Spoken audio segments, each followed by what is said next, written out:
Good afternoon, જય શ્રી કૃષ્ણ અને જય સ્વામિનારાયણ. આજનો બ્લોગ જો અત્યારથી લખું 4 વાગવા આવ્યા છે અને હું સ્ટાર્ટ કરું છું.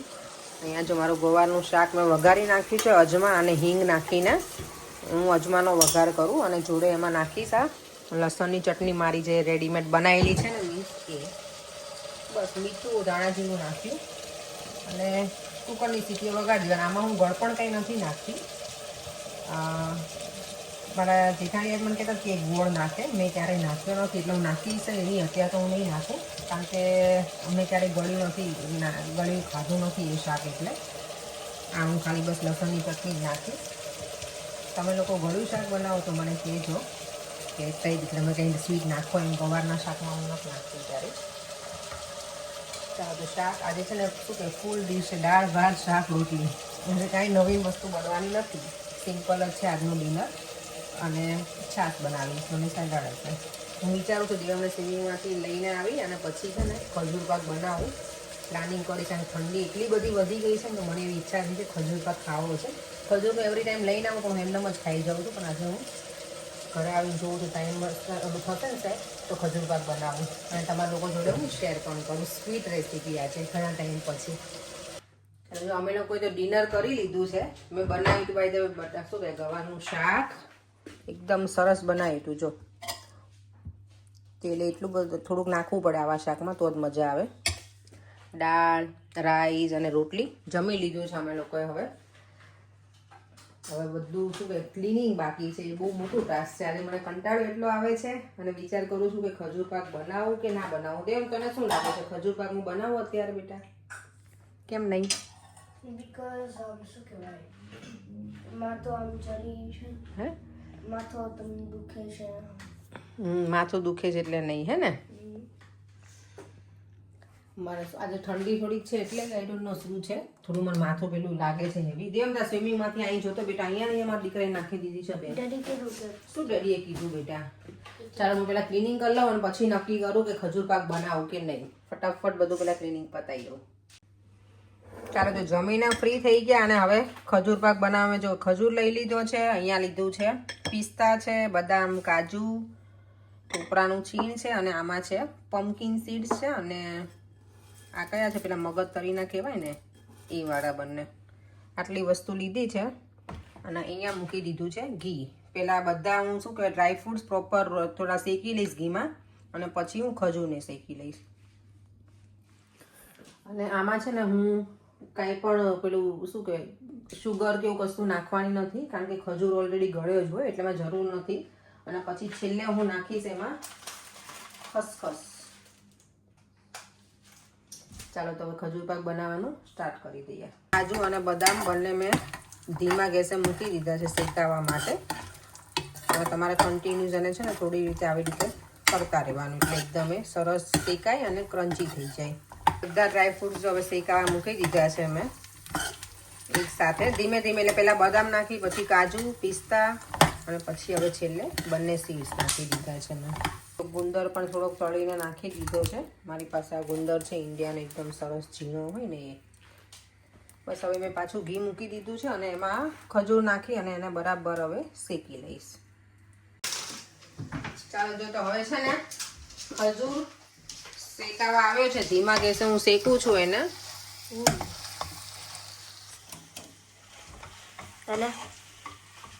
અને એ શેકાવા આવ્યું છે અને બસ પછી આપણો ખજૂર પાક સરસ રેડી થઈ જશે. ઓકે. અને કાંઈ નહીં. જો મેં છે ને થોડું ઘી વધારે નાખ્યું છે ને તો ઘી છૂટું પડે છે આમાંથી, એટલે હું વિચારું છું કે એમાં થોડુંક હું મિલ્ક પાવડર એડ કરી દઉં એવું.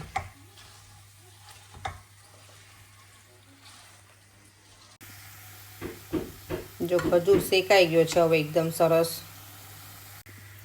મેં એમાં ઉમેરી દીધું છે મિલ્ક પાવડર. મિલ્ક પાવડર નાખી અને છે ને કારણ 1 થી 2 મિનિટ જેવું મેં એને રહેવા દીધું હતું. હવે બધું સરસ એકદમ મિક્સ થઈ ગયું છે એટલે હવે આમાં બધું આ જે ડ્રાયફ્રૂટ શેક્યા હતા ને એ બધા એડ કરી દેવાના.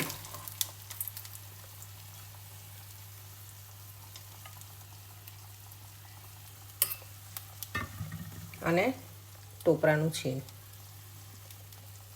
બસ હવે આને મિક્સ કરી દેવાનું એટલે આપણો ખજૂર પાક એકદમ સરસ મજાનો રેડી થઈ જશે. અને આ નાખી દઈશ થોડા ખસખસ.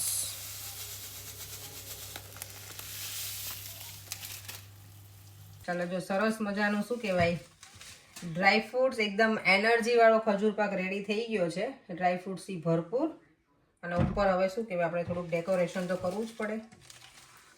તેના ઉપર થોડા ખસખસના આ શું કહેવાય સીડ્સ છે ને થોડા આવી રીતે સ્પ્રેડ કરી દેવાના, એટલે એકદમ આપણે શું કહેવાય પેલા માસ્ટર શેફમાં આવે ને જે રેસીપી એ રીતની મેં રેડી કરી દીધી છે.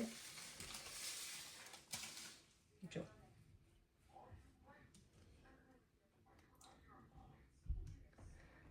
આ તો બહુ બનાવવાનું એકદમ ઇઝી છે, ઘરે ટ્રાય કરજો. અને આમ પણ સારું, જો છોકરાઓને સવારમાં તમારે કંઈ ના આપવું હોય તો એક આપી દઈએ ને પીસ, તો એ ઘણું બધું શું એનર્જી આવી જાય એમ પ્રોપર. શું કેવું પડે ને આપી દો તો એનર્જી આવી જાય. પેલા મને ભગવાનને ધરાવા દો. હા તો ભગવાન જ છે. અમારે પરેંગ ને એવું જ કે મને પેલા તું આપી દે. નહીં પરેંગ? કેટલું સરસ લાગે છે ને.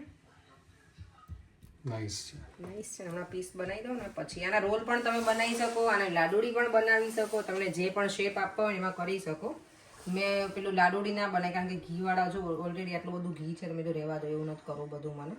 આ સિમ્પલ જ હતું, પછી પીસ કરી નાખીશ એટલે રેડી. હવે ફોટો લઈ લો, હાથમાં લઈ ફોટો પાડી દો. ફોટો પાડો તારે યુટ્યુબ માટે. ક્યારે અપેક્ષા તને વાસણ ઘસતા કોઈ નથી જોઈ. હું રોજે ઘસું છું ને ઘરે, તો કોણ કરે? પણ પછી હું વિડીયો ના લાવું એટલે આટલો કેટલો ઢગલો વાસણનો હતો આજે મારે. એમ તો બધું મેં જ કર્યું ને. પરેંગ મને હેલ્પ કરાવે, પણ આજે બધું મેં જ કર્યું છે.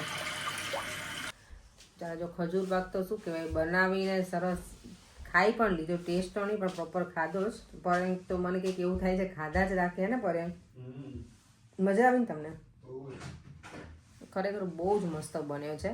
તમે આ રેસીપી ટ્રાય કરજો, તમને બહુ જ મજા આવશે. અને હેલ્ધી પણ, એટલે આમેય સારું. ઘીમાં હોય એટલે કંઈ પેલું નડવાનું તો છે નહીં.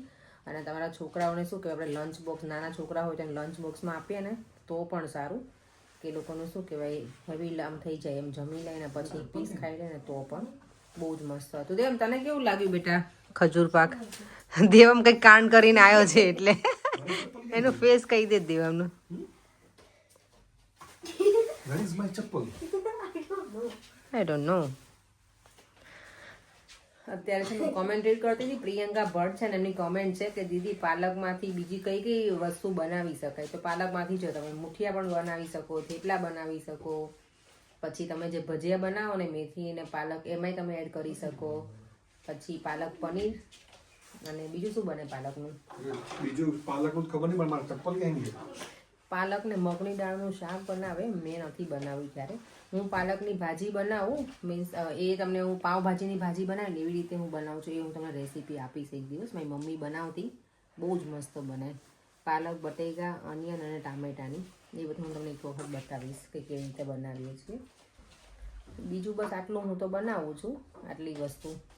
બીજું કંઈ એક્સ્ટ્રા તો હું નથી બનાવતી. આ પાલક તમે બધી આવી રીતે ઢોસામાં તમે યુઝ કરી શકો, યસ. ગોટાળો બનાવો એમાં યુઝ કરી શકો, તો ઘણી બધી જગ્યાએ યુઝ થાય. એટલે પાલક આમ સારી, અને અમે તો એઝ એ સેલેડમાં હું ખાઉં છું કાચી પાલક, તો ઘણી બધી જગ્યાએ યુઝ થાય છે.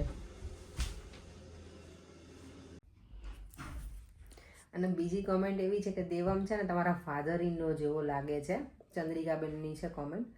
આ મને ઘણા બધા એવું કીધેલું છે, મને બહુ આઈડિયા ના આવે, પણ મને બધા કહે ને ત્યારે મને એવું લાગે કે ઓકે દેવમ એવું લાગતો હશે દાદા જેવો એના. દાદાને તો ખબર પડશે ને કે બધા આવું કીધું. દાદા તો એટલા બધા શું કહેવાય કે હરખાઈ જશે ને અમારા દાદા તો. કાલ હું એમને ફોન કરીશ કે જો પપ્પા આપણા વ્યુઅર્સ છે ને બધા કહેતા હોય છે ઘણી વખત કે દેવમ એના દાદા જેવો લાગે છે એવું. તેના રિએક્શન અમારા દાદાને તો જોવા જેવો હોય, એને બહુ ગમે. કાલે હું કહીશ પપ્પાને. તો થેન્ક યુ સો મચ, તમે બધા સરસ ઓબ્ઝર્વ કરતા હો છો બધું. મને એવું લાગે કે દેવમ છે ને એનું ચીન આટલું નીચેનું આટલો છે ને ભાગ એ મારા જેવો લાગે મને એવું લાગે, કારણ કે મને અહીંયા છે ને ચીનમાં થોડું ખાડો પડે છે ને, દેવમ નહીં છે. તમે નોટિસ કરજો ક્યારેક, મને એવું લાગે. પણ ઓબ્વિયસલી તમે બધા નોટિસ કરતા જો. મને તમે ચંદ્રિકાબેન તમે કે નહીં, ઘણા બધાએ લખેલું છે પહેલાં પણ કે દેવમ એના દાદા જેવો લાગે છે એવું. એટલે તો thank you so much comment કરવા માટે. છેલ્લી કોમેન્ટ છે ને એ છે સંગીતા દામોદડિયા અને શોભના શાહ એ બંનેની કોમેન્ટ છે કે હેર ઓઇલની તમે બતાવજો. એવું કરું કે હું છે ને હેર ઓઇલ બનાવીને હું સેલ કરવાનું ચાલુ કરી દઉં એવું વિચાર કરું છું. ચાલો તો હવે 9:45 થઈ ગયા છે. તો સૂઈ જઈએ. કાલે સલૂન પર પણ જવાનું છે. ફરીથી મળીશું કાલે નવા વિડીયો સાથે. Bye bye. જય શ્રી કૃષ્ણ. જય સ્વામિનારાયણ. અને આજનો દિવસ પણ સરસ ગયો છે. અને છેલ્લે મેં આ ખજૂર પાક બનાવ્યો ને રેસીપી મને બહુ ગમી, એટલે મીન્સ સરસ બન્યો છે એટલે મને મજા આવી ગઈ. તો ચાલો ફરી મળીએ કાલે. Bye bye. અને વિડીયો જો ગમે તો લાઈક શેર અને મારી યુટ્યુબ ચેનલને સબસ્ક્રાઈબ કરવાનું ના ભૂલતા. Bye bye.